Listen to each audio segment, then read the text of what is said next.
Alrighty guys, going to look at something here. I'll slow down for the construction zone. Don't need a ticket.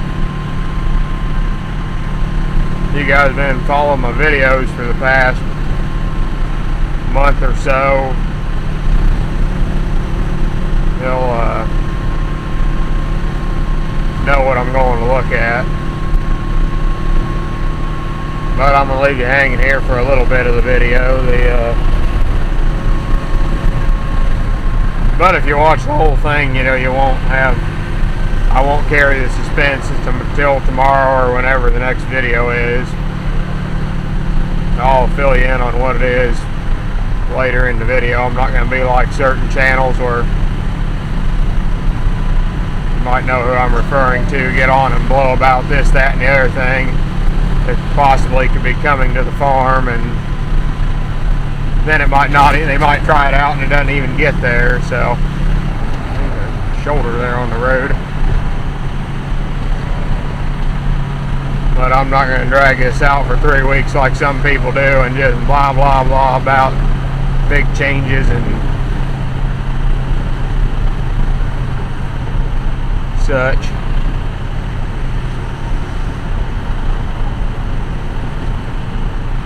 But I'm very excited to go look at this. Got some money with me in case I do decide to drag it home.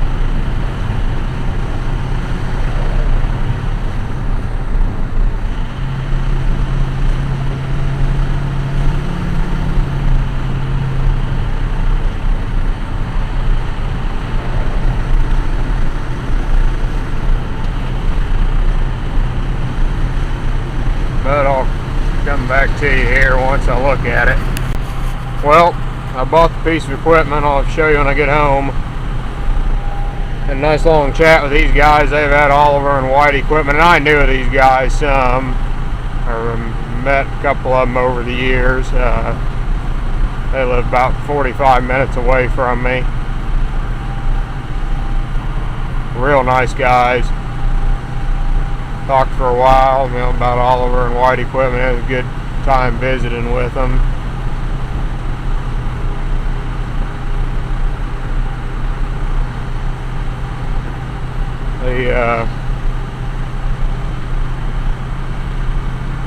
I'll show you more of what I bought when I get it home here in a little bit.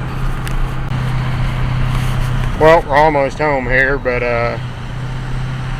figured if I wasn't going to do a 3-part suspenseful video series blabbing on about it before I even bought the thing, I figured I'll make 3 parts to the drive going and coming, bringing it home. So this is the 3rd and final part of the suspense. The next video clip will be of the piece of equipment. Alrighty guys, here's what I bought right here.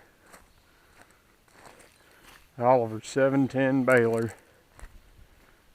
About the same capacity as the 310, which is what I wanted. And this thing's in excellent condition. And it was only about 30 or 40 miles from home, which I couldn't believe I found one that close to home. It has been repainted, but it's probably still a 30-year-old paint job that's on it.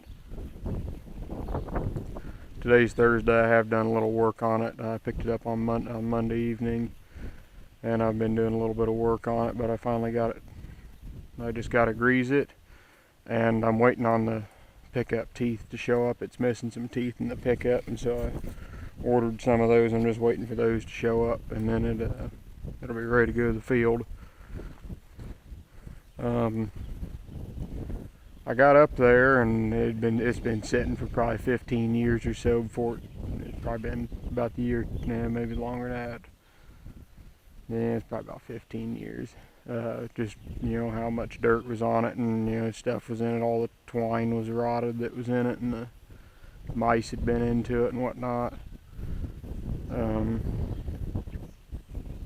So I just basically needed some tuning up and whatnot before it was ready to go to the field, which wasn't hard to do, just a little time consuming.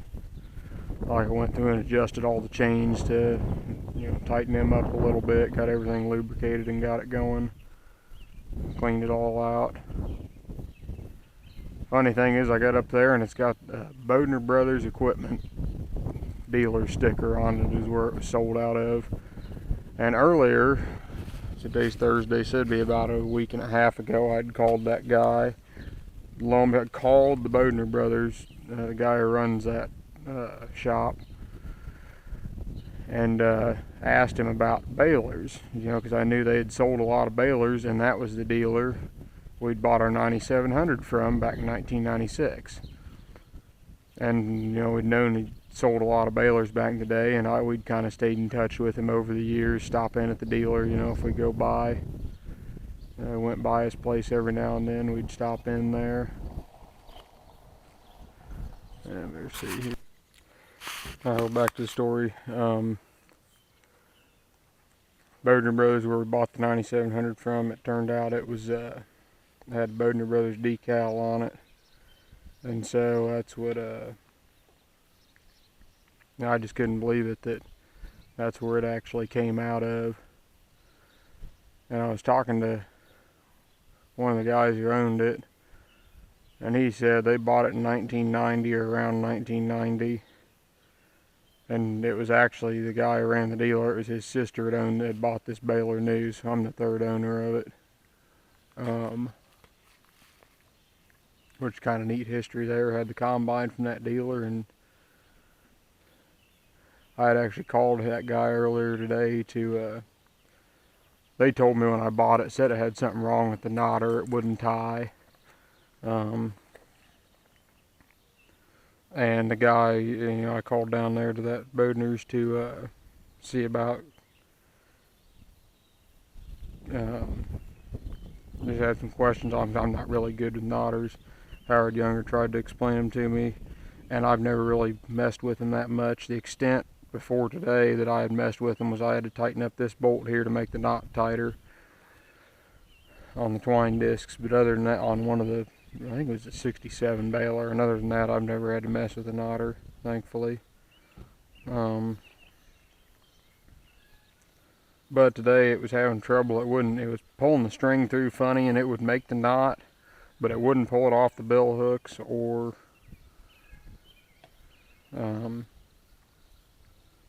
and just wouldn't pull the string. It was cutting the string twice, and it just wasn't good. So I called down there to see what the problem was, and he's really helpful with knotters. And turns out, he told him what it was doing, and that it was leaving one of the tails was like that long, and the other one was like that long on these little cut off pieces. And told him that, and then he asked me a few more questions, and he said, "Sounds like you got a spring that's missing." And lo and behold, I did. I had to put a new spring on here. It was missing, and I bought it and went in the hardware store and got one and put on it. And it runs on this little cam here against this eccentric when the knotter goes around. And it moves these arms, which move these little deals here. And what they do is they grab the string off the needles when they come up through the knotter. They grab the string off of that and pull it into the knotter so that it can tie the knot.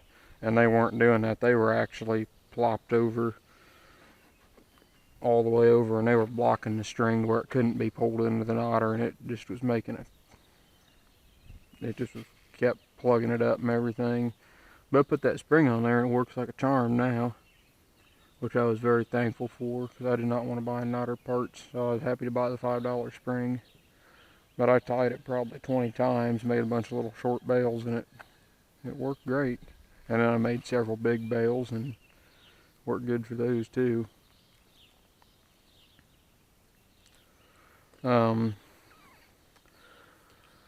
Let's see. Oh, it did not have a bale chute on it, or this second piece, so I had to make one of these, and I painted it green. Got new chains on it. I still need to get a knob for the crank there, and then I had to put a hitch on it because it didn't have a hitch in it either, so I had to make that. I don't know what it had originally, but I did like the New Holland and just smashed a piece of pipe and drilled a hole in it.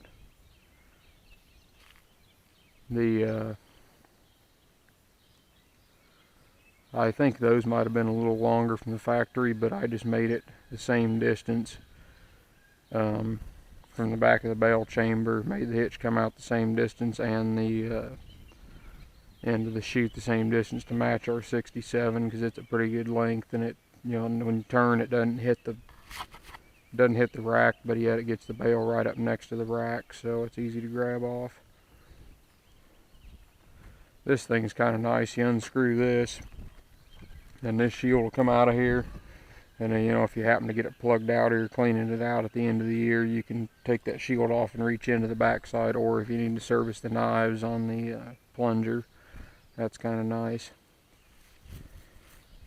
Oh, and I'll tell you why this is red.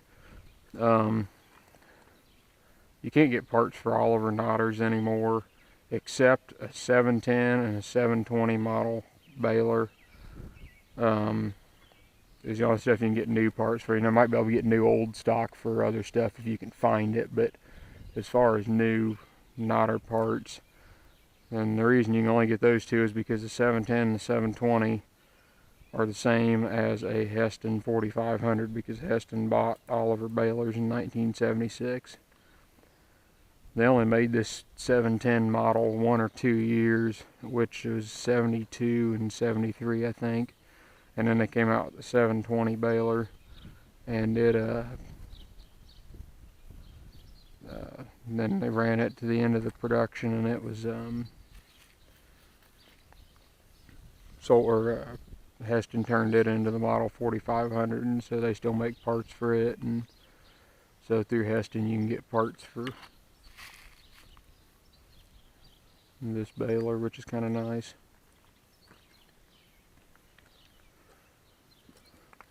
And then pickup teeth, I had to put one new tire on this side over here.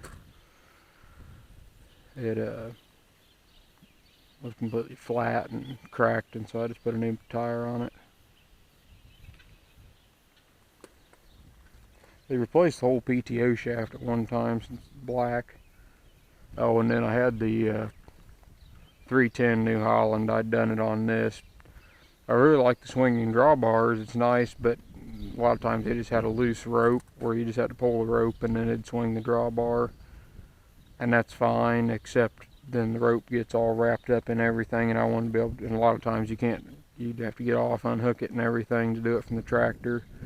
This way, I had a lever on that New Holland also, and I made a lever for this one. Just tie the rope and then you can pull on the lever and it moves that pin. But you can reach out from the seat plenty easy. And that thing's there just to keep it from flopping back too far. And just threaded a piece of 1/2 inch rod of the lock nut there to run it through. But that worked out pretty good.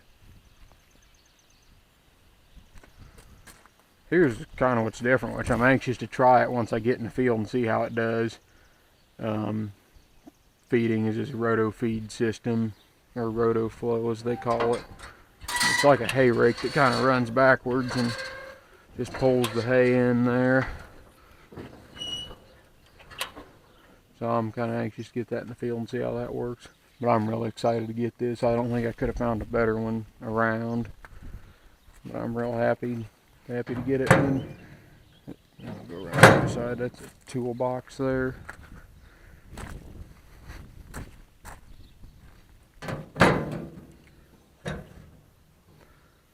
Put stuff in.